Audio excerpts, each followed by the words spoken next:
a fez. I love fezzes now. Fezzes are cool.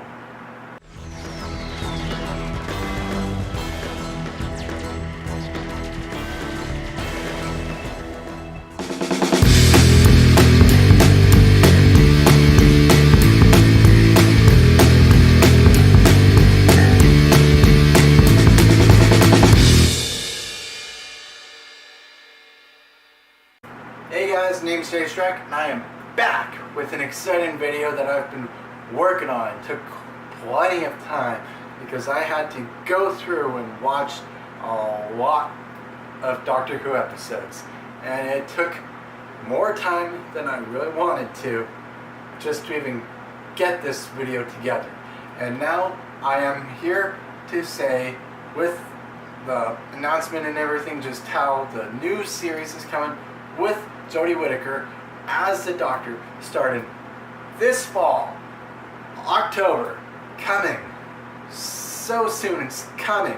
I wanted to really do an awesome video, and in honor of that, I wanted to talk about my top 8 favorite Peter Capaldi episodes.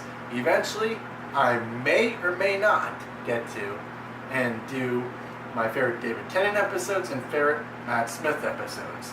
For Christopher Eccleston, there aren't really that many to really choose from. Like, I could maybe throw in sometime maybe my 2 favorite episodes in general from him, and maybe one of my other later videos, but just in general, there's only really 2 episodes I really enjoy with Christopher Eccleston.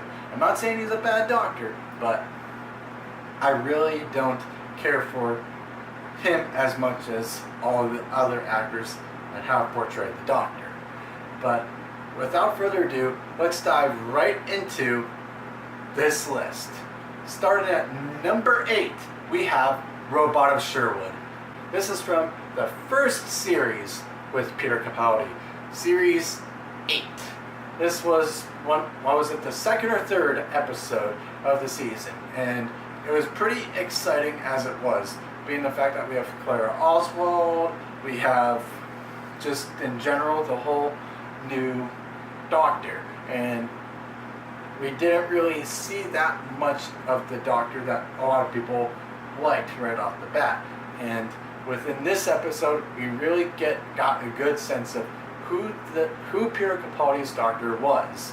Not only was he just a little grumpy at times and a little bit just confused about why he looks older and appears much older and everything, which was a very big confusion to him for some reason, and as if like there was a reason, which there was a reason why he took the face he did, but just the fact that in this episode we finally got a good sense of like who Peter Capaldi's Doctor was, and just that one line within the episode, he says, "I am the Doctor and this is my spoon." I believe that's how it was, along those lines. But either way, just that line when he was trying to go up against Robin Hood, fighting with his spoon and everything, it was just OMG, just those wits, just how he was looking at all the different characters, like, this shouldn't be happening. Why is Robin Hood existing? Why are his merry men existing and everything? He's just like, this guy is just a fairy tale.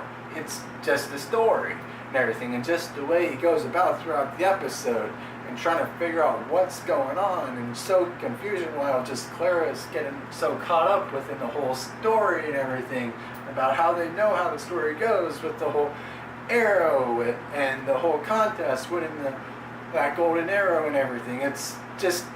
It was a very well done episode, just following the generalized story of Robin Hood, and at the same time just putting the Doctor and Clara within the story, and just the fact that everything is actually real and actually happening, but at the same time parts of it just weren't, because obviously in the end you do find out that there are aliens and robots involved. Like, woo!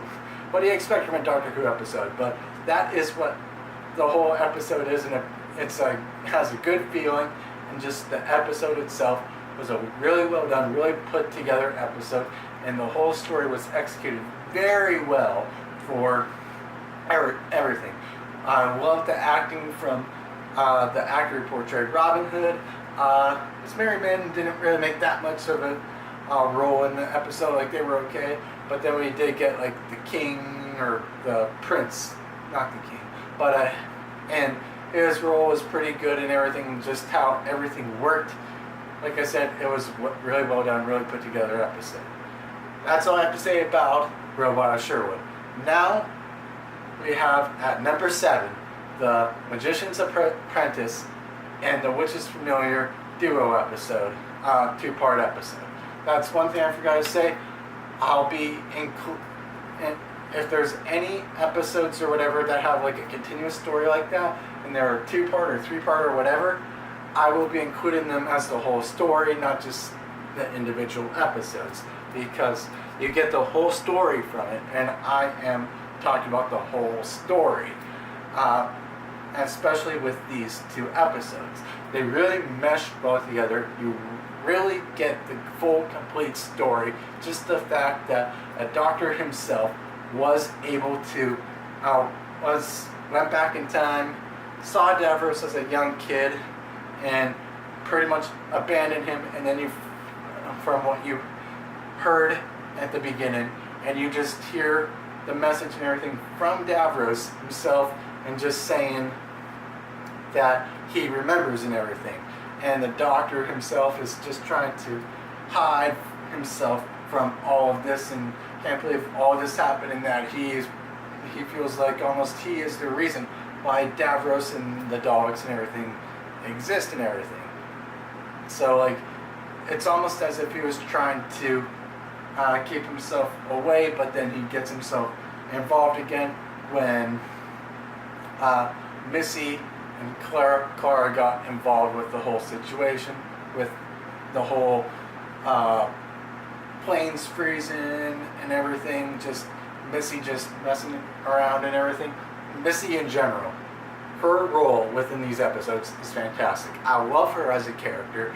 Like, within the whole first season with Peter Capaldi, when you did see her, like, she was okay. She didn't, like, she made a big role, but at the same time, she wasn't very convincing to me at first. But starting with these 2 episodes, her role and her just portrayal and everything is just very convincing and very well done. I love Missy. I love just how she did within these 2 episodes, and just how you were doubting whether or not she was really helping or what was going on. You still get that good sense of feeling about how evil she actually is and everything. Just the way she works with these episodes, and pretty much all the future episodes that she is in, she does a fantastic job. And just in general, Peter Capaldi and everything, how he comes in with his big entrance and everything, coming in on the tank, playing the guitar for an axe battle. Oh, I got the tank for my fish, and wearing the sonic sunglasses, which was a thing. I don't know why it was a thing. It was kind of cool, but at the same time, it was kind of pointless, because at the end of this season, he ends up getting back the sonic screwdriver anyways. It's almost as if they didn't want to, throughout this season, they didn't want him to use the same screwdriver that Matt Smith was using, like he was using in the first season that he premiered in. They wanted him to use something new, and they got rid of the screwdriver, but then they redesigned the screwdriver for his final season. It was kind of weird how they did that, and I understand. I think that's probably why they did it, so it makes sense. But in general, the sonic sunglasses, they worked at times, but then other times they just felt goofy and unnecessary. But with his opening and everything, it worked and everything, just showing off his wits. Everything was great with the episode, and with both episodes, like I said, they mesh well together. The story is complete, and it's definitely a good, solid story to definitely watch. Now, next on the list, we have at number 6, Heaven Sent. Like I did say that I was going to put 2 parters together, but this episode really stands on its own, And besides, Hellbent really wasn't that good and didn't really continue that much of the story. Just pretty much how it continued a little bit based off of how Heaven Sent ended with just like one scene. Other than that, like one scene, the whole episode stands on its own. And Heaven Sent was way better than Hellbent. There were a lot of problems with Hellbent, but I don't really want to get into that now. We're talking about Heaven Sent. I love the whole concept that the Doctor was trapped within his confession dial, and the Time Lords and everything were trying to get him to confess about the hybrid and everything.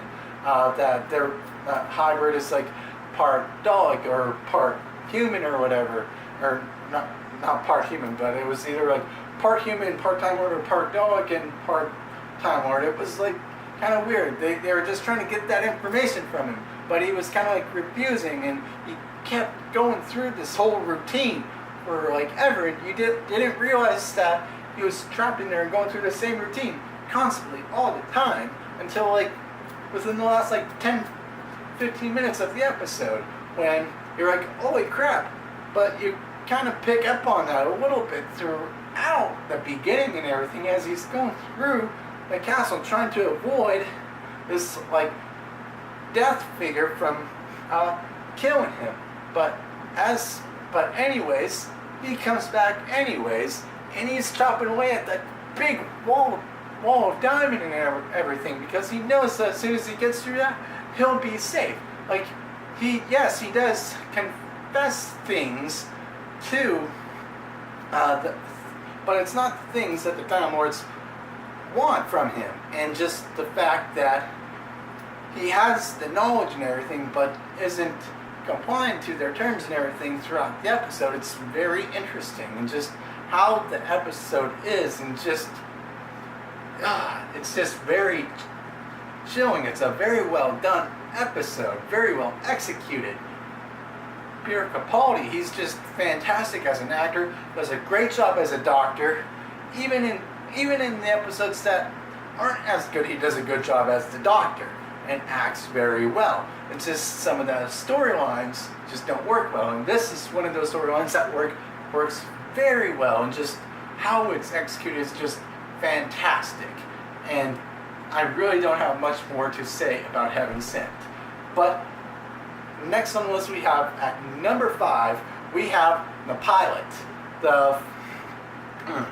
This was the first episode of Series 10, which was the first episode that starred Bill Potts as the companion and everything. And I like this episode based off of how you get that relationship with Bill Potts and the Doctor, just how it's a teacher-mentor type of thing going on, teacher-student-mentor relationship that's going on. They really use that episode really well to establish the connection that the two characters have with each other, and just how well it just works. Just they work well within that relationship, and you could tell just the chemistry between the two of them, just how well they work. It was very well done, very well accomplished. And for this being one of the last few episodes, well, it wasn't the last few episodes because it was the first episode of his final season, just I really think Peter Capaldi really shined on this episode.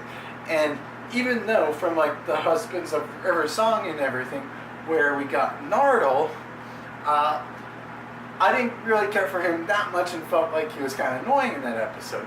But when they really added him to this episode and throughout the remainder of the season, I really like Nardole as a character. He really works a lot better, and just sometimes he's goofy, sometimes he's just put it in there as comic relief, but then other times he has some good shining moments, and he really redeems himself throughout the season. And I just love his character. Matt Lucas does a great job as Nardole, and although I don't really know of much else of Matt Lucas's like other roles and everything, like I've probably definitely seen him in something else. What is it? I think it said on his filmography that he was in Wedding Crashers, I believe, or something like that. Like, I'd have to go back and rewatch that and see him, but I don't know. He's just not that memorable of an actor to me, but I did love him as Nardole. And just the whole how they established it and everything, and they really started off even with this episode and everything, showing how just in general Bill and everything and her sexual preferences, which you get that right off the bat. I almost didn't pick up on that the first time I even saw the episode, that she preferred women over men. But going back and rewatching the episode again, like it was being the fact that I already knew that to begin with, I picked up on those clues and everything a lot better than I did the first time around. And just the whole fact and everything with that Heather girl who became the pilot and everything throughout the puddle and everything, I thought the story was pretty well tight, very well put together and everything. Just trying to figure out what the problem is when there really wasn't that much of a problem, just the fact that this happened and that they were trying to really establish a future with Bill and Heather and everything, how Bill becomes like the passenger and Heather is the pilot. Just I really like how that foreshadowing really works for the future of the season, and it works well. And I love the episode, just everything about it, and just introducing the vault and not knowing really what's in the vault. All was very interesting and very well done. After that, we come to number 4 with Thin Ice. Thin Ice was another episode featuring Bill Potts and the Doctor. And there's something about this episode that just feels very almost like classic Doctor Who feeling. Just the setting, it's Victorian England at the Thames River and everything. It's frozen over. They're having festivals on it, but the festivals are being used to draw people out to the ice to feed the big creature that's beneath, which is pretty crazy. But I don't know, there's something about it just worked, and I loved Peter Capaldi playing throughout this episode. Just the way he has wits where needed, and he's serious when needed. His whole monologue when he's talking to that Lord and everything, just everything just works with this episode. It just feels just very classic of a Doctor Who episode, and just everything about it just feels right and very easygoing. It's a very easy episode to watch, and I definitely would always almost want to come back to this episode whenever I'm like, oh, I want to watch a Doctor Who episode, but I want to watch a Peter Capaldi episode, a pretty good one. And I'm like, what about that Thin Ice episode? That one's pretty dang good. So, yes, I will probably always come back to this episode over some of the other ones that I may have already talked about. But either way, there really isn't that much more I want to talk about this episode. I want to get into the top three episodes that I like that have Peter Capaldi featured in them. And at number 3, we have Listen. This was literally one of the first Peter Capaldi episodes that I really just fell in love with. And just, it was like episode 5 of his first season. And just, there was something about it that was just very creepy, like, and I love that creepiness when Doctor Who gets that in there and everything. And just how everything is settled, and just throughout this episode, it's very mind-bending. And just the concept that you're never really alone, that you have like a shadow that's always there with you and is always listening, which is the concept behind the whole listen thing. Just everything is really cool, and the fact that they were trying to see what this shadow creature is, was just the creepy part that made it so good. But at the same time, the Doctor was just kind of referencing just a dream that he had as a child, which later on in the episode, you find out was just Clara just underneath his bed and reached and grabbed his foot. Like, it's just very interesting about that whole idea.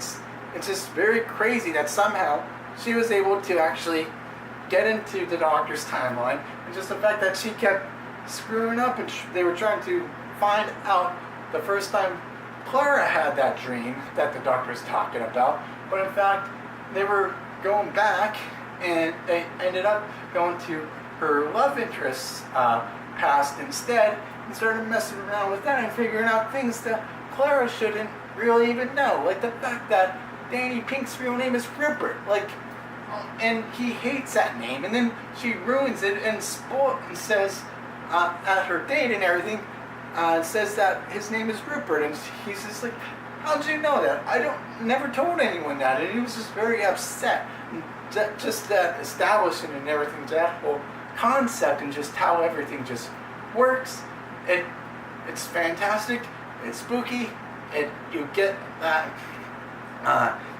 relationship between Danny and Clara, and then you get that Clara bouncing off the Doctor and Doctor bouncing off the Clara relationship, just how everything works in the episode. It works well, it's great. I love the creepiness of the episode. That's like the key thing I love about the episode, which is another thing that I love about the next episode I'm going to be talking about at number 2, The Mummy on the Orient Express. This episode is the perfect episode for like a Halloween night around that time of the year.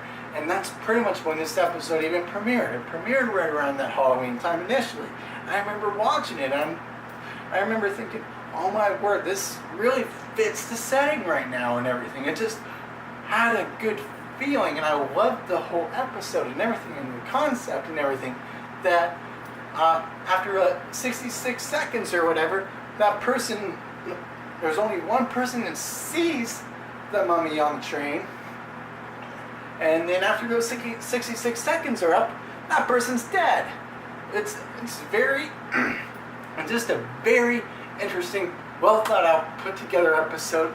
It's just super enjoyable. I love the creepiness behind it, and just the fact that Clara was just trying to give up being with the Doctor and everything just to be with Danny, and just how everything, just that whole concept worked and everything, and then she realized she loves everything, and she's gonna put that off, and she's like, well, he will never know that I'm continuing doing stuff with the Doctor, because I can come back anytime and be there, and it'll be as if like, well, she doesn't have to tell him everything. And it's just very interesting just how like the whole concept, it just works and does very well of what the episode is trying to do.